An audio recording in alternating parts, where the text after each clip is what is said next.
In today's watercolor painting tutorial, I will show you how to paint a loose watercolor landscape using a reference photo that is fall inspired. I have an extensive class on Skillshare with extra brushstroke exercises and techniques and a lot more tips and tricks. So if you want to watch an extended real-time version of this painting, you can get a premium membership access free for 1 month. This is a special offer that won't last very long, so grab it while you can. The link is in the description. If you've seen me before and haven't subscribed, make sure to do so right now. And if you are new here, welcome. My name is Alifya and I make content and tutorials in acrylics and watercolors. So if that interests you, make sure to subscribe by the end of this. Hope today's tutorial puts you in a cozy fall mood. So get yourself some hot tea and let's begin today's painting. Alright, so this is everything that I've used for today's class. Arteza watercolor paper, which I've cut to a 5x7. I've also used Arteza palette, a bowl for water, a washi tape, and paper towel. And then this is optional, but I like using acrylic paint at the very end. And then also for the brushes, these two are the main brushes that I've used for most of the painting. And then for the thin brushes, there's one long thin one and then a small filbert brush. Alright, so first step, I'm using washi tape to tape down the edges. It does not tend to bleed once you take it off, and also it does not tear into your paper.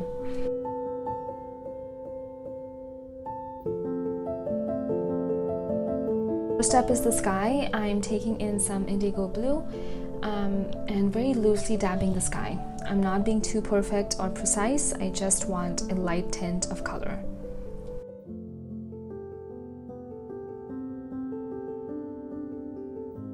Rinse your brush off and take some yellow ochre and brown to create a light background mountain.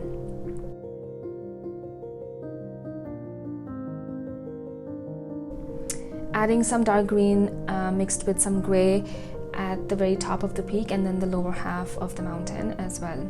This technique is referred to the wet on wet technique, where wet paint is applied to wet paint or damp paint on paper. It's great when you need things to be hazy or give perspective of distance, so it's okay if your paint bleeds into one another. That is what we want.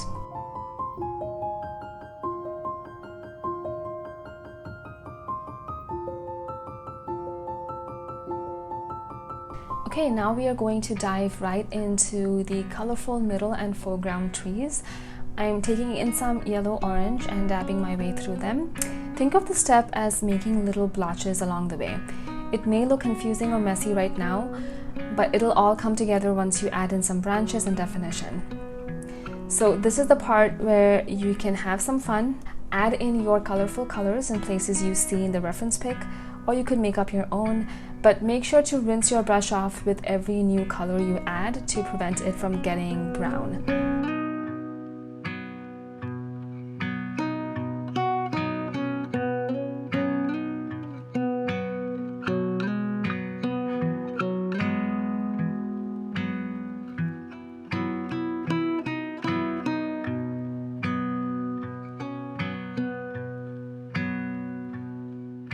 Tapping your brush every now and then, like I did so right now, is also a great technique to add some random little dots or splatter to give you more texture and variety.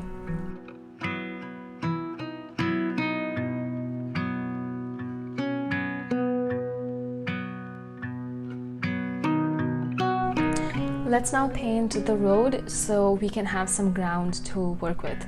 I'm using some pale blue and gray here to start with a darker brick wall to the side, roughly getting in 2 lines to the side there.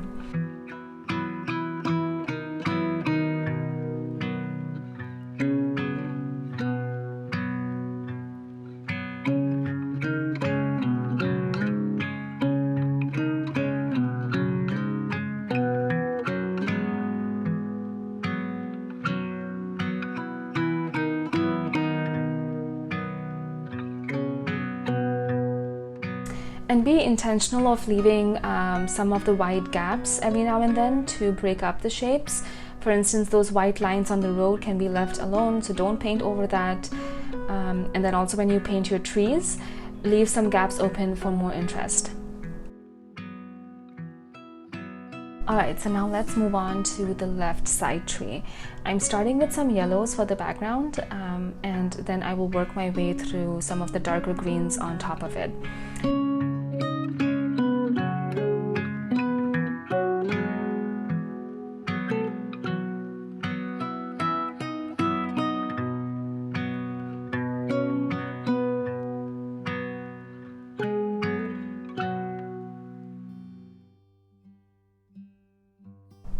So here I'm just setting in my base for the big tree to the right. Again, same method and same brush so far, simply dabbing gently to block off that shape. It's easier if you squint your eyes when looking at the reference picture, if you struggle with getting the bigger shape, the bigger picture of shapes in general. Trust me, it may sound weird, but it helps.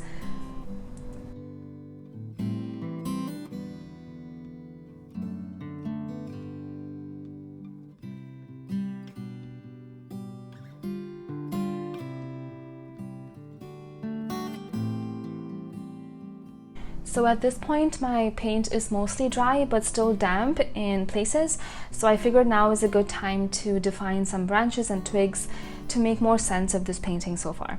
So I've switched to a much thinner brush for more control and simply using its tip and belly to make vertical lines. We will keep coming back to this as well, so don't make it too dark yet.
So I would consider this our first layer, which was the hardest part. Now it's just a matter of building up paint layer by layer to bring out the colors and shapes a bit more. So you're basically repeating all the steps we did so far by going over the sections again, by adding more color.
I'm going into the background to define those far away trees on the mountain a bit more.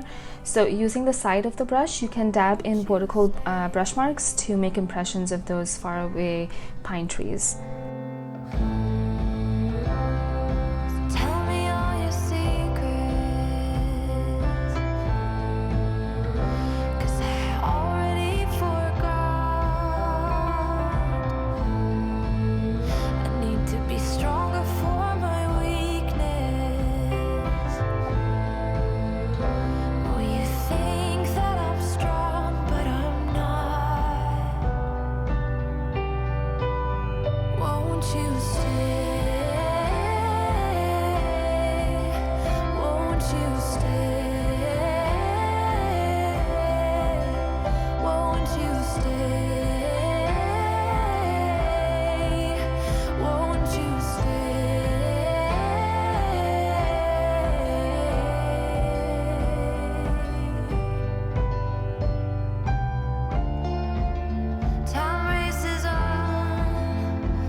Won't you stay?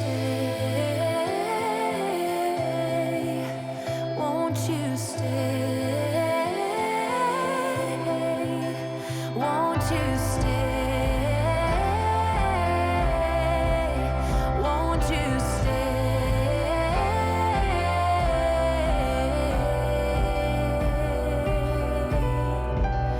Won't you stay?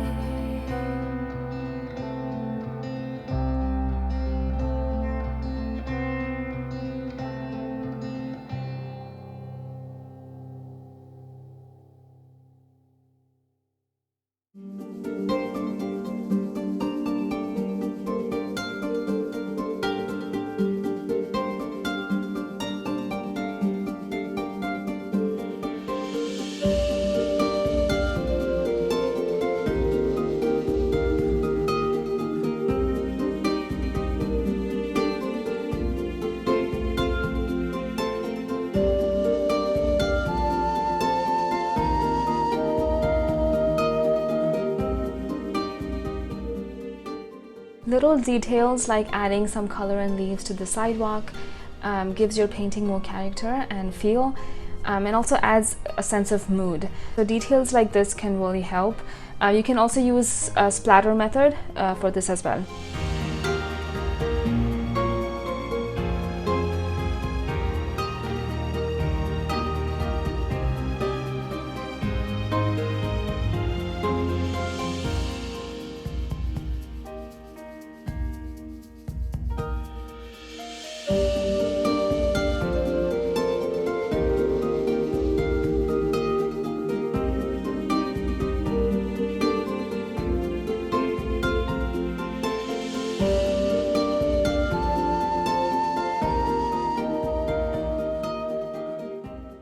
Remember, watercolors do dry lighter, so keep that in mind. It's never going to be as vibrant as you first lay out your color.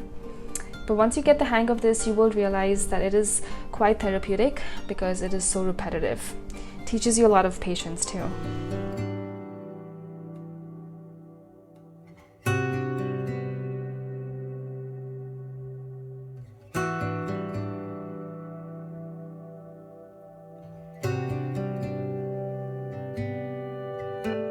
Here I'm taking out a rough bristled brush to use the splatter method technique. Rough brushes will give you smaller and finer splatters, so it's a good combination to add.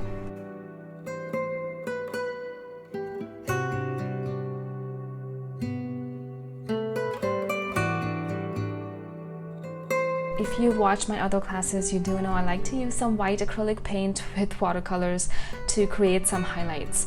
It's a good alternative if you need more white spaces in between shapes, but like I said, the best way to give natural highlights is to simply leave those spaces blank and work around it.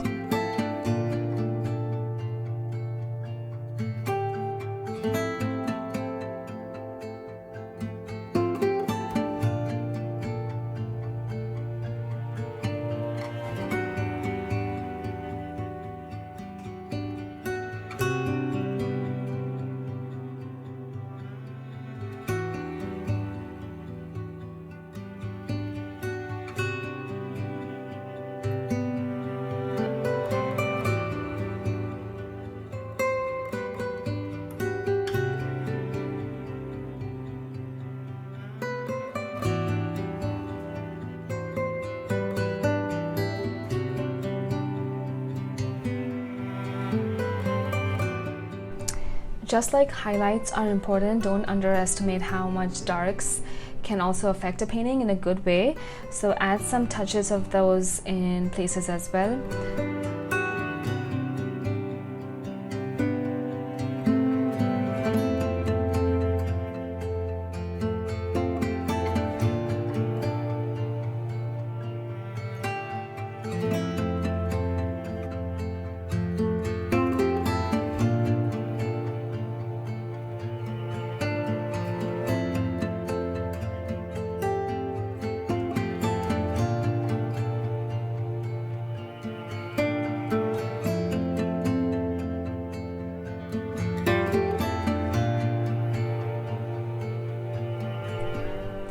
Okay, so before we add some final touches, I wanted to take off this tape so y'all can get a better visual of what's going on, because the tape can be slightly distracting.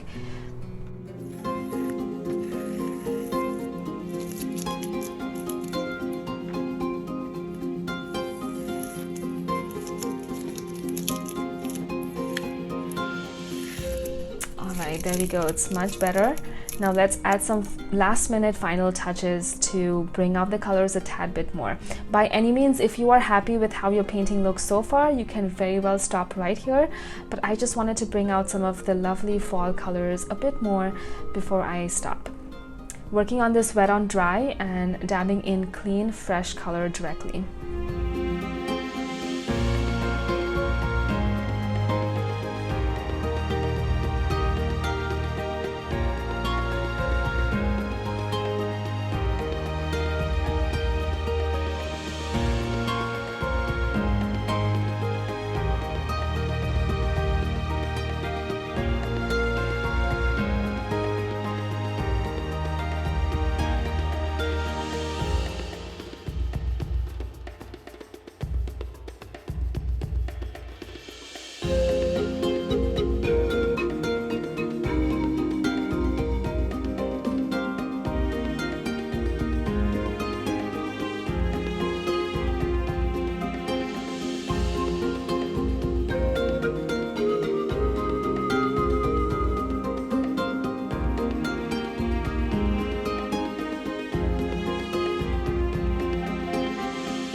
Once the painting dried completely, I did feel like it was missing some of that predominant darks towards the right tree, so I wanted to go back and correct that.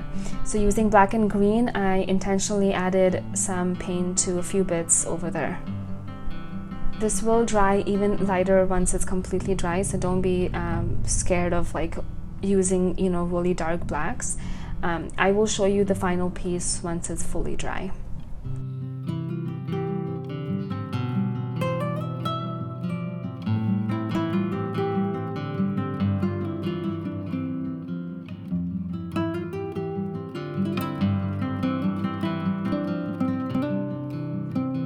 And there we go, all done and fully dried.